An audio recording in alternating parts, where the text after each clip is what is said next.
السلام علیکم ورحمۃ اللہ وبرکاتہ۔ اعوذ باللہ من الشیطان الرجیم،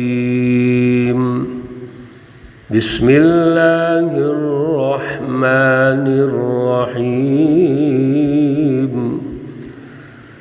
هو الذي خلق السماوات والأرض في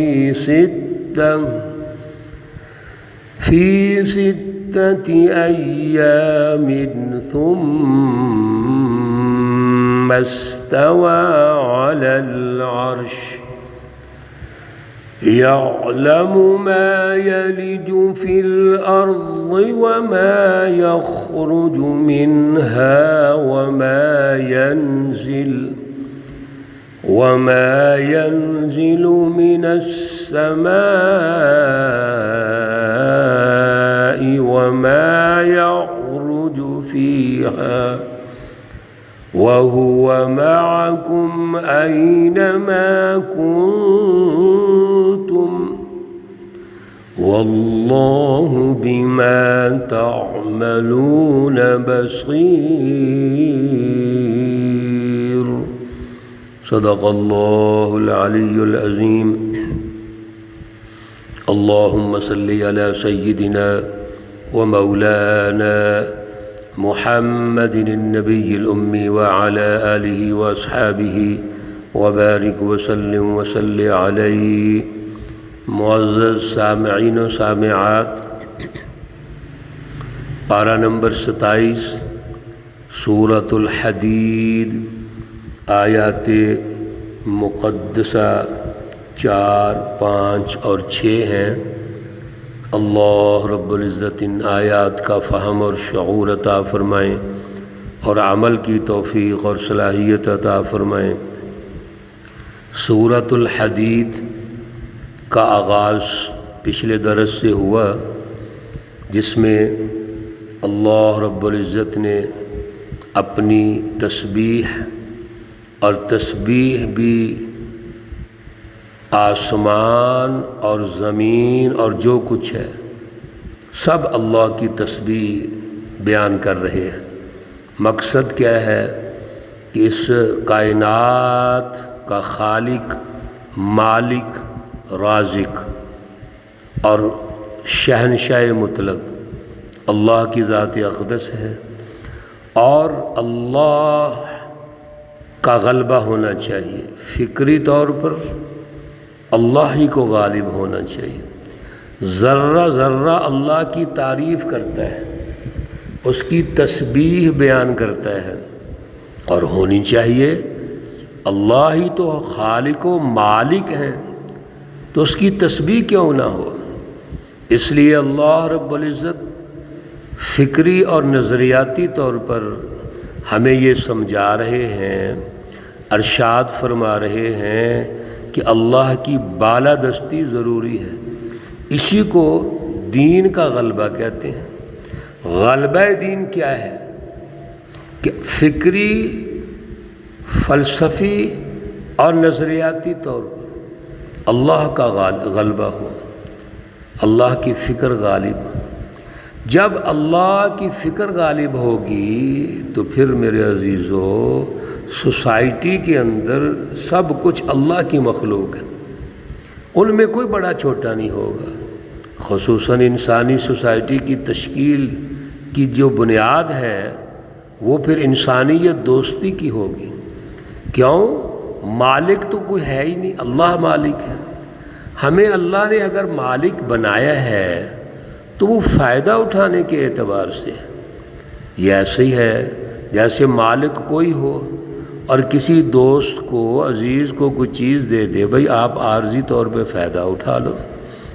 اب وہ شخص اس کا مالک بن کے بیٹھ جائے اور اس کی بنیاد پر دوسروں کا استحصال کرنا شروع کر دے اور خود تکبر اور فخر اور غرور میں مبتلا ہو جائے، یہ کروڑوں کی گاڑی تو میری ہے، اور گاڑی میں بیٹھ کر، ڈرائیونگ سیٹ پہ بیٹھ کر وہ متکبر بن جائے، یہ کیا وہ مالک اس کو اجازت دے گا؟ اسی طرح میرے عزیزو، مقصد تو یہ ہے کہ اس چیز کو استعمال کر کے اس کو واپس کر دو مالک کو، کم از کم اپنے آپ کو حقیقی مالک تو نہ سمجھو۔ لہو ملک السماوات والارض، اللہ نے واضح ارشاد فرما دیا ہے کہ ملکیت اللہ کی ہے، اختیارات اللہ کے ہیں، اور اسی کا راج ہونا چاہیے، اسی کا جو اقتدار ہے وہ مضبوط رہنا چاہیے، غلبہ اسی کا ہونا چاہیے۔ اسی اللہ رب العزت فکر کو، اسی فلسفے کو آگے چلاتے ہوئے دلائل ارشاد فرماتے ہیں کہ ذرا غور کرو، تسبیح میری ہونی چاہیے، سبح للہ، کیوں؟ هو الذی، اللہ کی ذات اقدس وہ ہے، خالق السماوات والارض، جس نے آسمان اور زمین پیدا کیے، فی ستۃ ایام، 6 دنوں میں، 6 دنوں میں اللہ نے زمین اور آسمان پیدا کیے۔ ثم استوى علی العرش، پھر اللہ اپنے تخت پر قائم ہو گئے۔ 6 دن کیسے ہیں؟ سورہ حامیم السجدہ میں اس کی تفصیل گزر چکی ہے۔ اللہ نے 2 دن میں ان کو تقسیم کر دیا۔ 2 دن میں اللہ نے آسمان پیدا کیے، 2 دن میں زمین پیدا کی، اور 2 دن میں باقی مخلوقات پیدا کر دی ہیں، وما بینہما، یہ 6 دن ہیں۔ اور ایک دن 50,000 سال یا پھر 1,000 سال کا دن ہے، تو 6 لاکھ سال یا 6,000 سال بنتے ہیں یہ 6 دن جو ہیں۔ یہاں سے بھی پتہ چلا کہ اللہ نے ایک نظام کے تحت یہ آسمان، زمین، وما بینہما، اور جو کچھ ہے 6 دنوں میں پیدا کیا، یعنی 6,000 سال میں پیدا کر دیا۔ پھر اللہ رب العزت نے یہ ارشاد فرما دیا کہ سب کچھ پیدا کرنے کے بعد اب جو آل ان آل ہے، خود مختار ہے، شہنشاہ مطلق ہے، وہ عرش پر قائم ہو گیا، اس کی تجلی عرش پر پڑی۔ یعلم، وہ جانتا ہے، ما یلج فی الارض، جو زمین کے اندر جاتا ہے، وما یخرج منہا، اور جو کچھ اس سے نکلتا ہے۔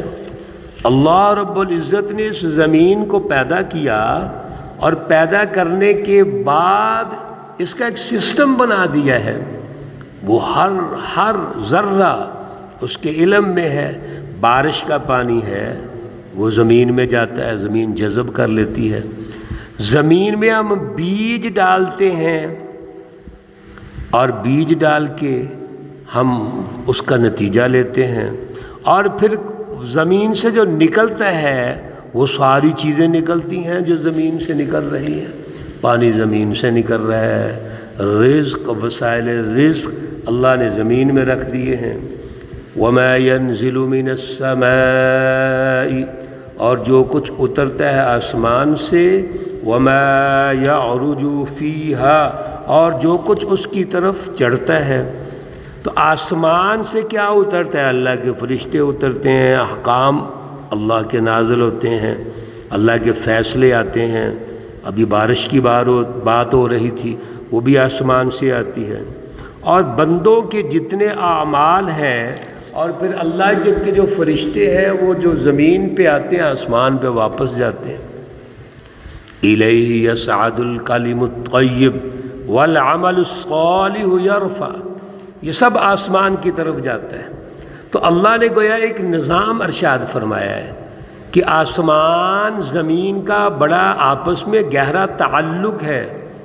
آسمان سے چیزیں آ رہی ہیں زمین پر، زمین سے واپس آسمان کی طرف چیزیں جاتی ہیں۔ وَهُوَ مَعَكُمْ أَيْنَمَا كُنْتُمْ، سنو ذرا توجہ سے، اور وہ تمہارے ساتھ ہے، أَيْنَمَا كُنْتُمْ، جہاں بھی آپ ہوں گے۔ اللہ ہر ایک کے ساتھ ہے، یعنی پوری کائنات، اس کا نظام، اس کی مینجمنٹ اللہ کی گرفت میں ہے، اللہ رب العزت کی نگاہ میں ہے۔ واللہ بما تعملون بصیر، اور اللہ رب العزت جو بھی تم کرتے ہو اس کو دیکھتا ہے۔ یہاں سے یہ پتہ چل گیا کہ کوئی انسان اللہ کی رینج سے باہر نہیں، کائنات کا کوئی ذرہ بھی وہ اللہ رب العزت سے غائب نہیں ہے۔ میرے عزیزو، جب ایسا ہے تو پھر ہم اپنی مرضی کیسے کر سکتے ہیں؟ کوئی انسان ہے جو مرضی کر سکے؟ ہاں، وہی کافر، مشرک، منافق، شیطانی جماعتیں جو فلسفہ شرک پر اور فلسفہ ظلم پر سوسائٹیوں کی تشکیل چاہتی ہیں، وہ منکرین ہیں، وہ تو شیطانی جماعتیں ہیں۔ تمام اللہ رب العزت نے جو کائنات کا نظام ارشاد فرمایا، پھر فرما دیا لہو ملک السماوات والارض۔ دوسری آیت کریمہ بھی یہی تھی، اور یہ 5ویں آیت کریمہ ہے۔ اسی کے لیے ہے آسمانوں اور زمین کی بادشاہت۔ یعنی آپ یہ غور کر لیجئے کہ جو کچھ اللہ نے ارشاد فرمایا ہے اللہ کی رینج سے باہر نہیں ہے، تو پھر یہ کون ہے جو قادر مطلق ہے، جو اللہ کی ذات اقدس ہے؟ وہی ہے لہو ملک السماوات والارض، جو ان آسمانوں اور زمینوں کا بادشاہ ہے۔ وَإِلَى اللَّهِ تُرْجَعُ الْأُمُورُ، اور یاد رکھو اللہ ہی کی طرف سارے جو امور ہیں وہ لوٹ کے چلے جائیں گے۔ جس طرح زمین اور آسمان کا آپس میں گہرا تعلق ہے، اور اللہ کی نعمتیں کچھ زمین پر آ رہی ہیں، کچھ آسمان پہ واپس جا رہی ہیں، کچھ زمین کے اندر سے باہر آ رہی ہیں، زمین کے اندر جا رہی ہیں۔ اللہ ہمیں سب کو دیکھ رہے ہیں، اور ہم سب کے اعمال بھی اللہ کی طرف جا رہے ہیں۔ وَإِلَى اللَّهِ تُرْجَعُ الْأُمُورُ یولج اللیل فی النہار۔ اللہ ایک اور دلیل پیش کرتے ہیں، سنیے کتنا خوبصورت اللہ کا ارشاد ہے۔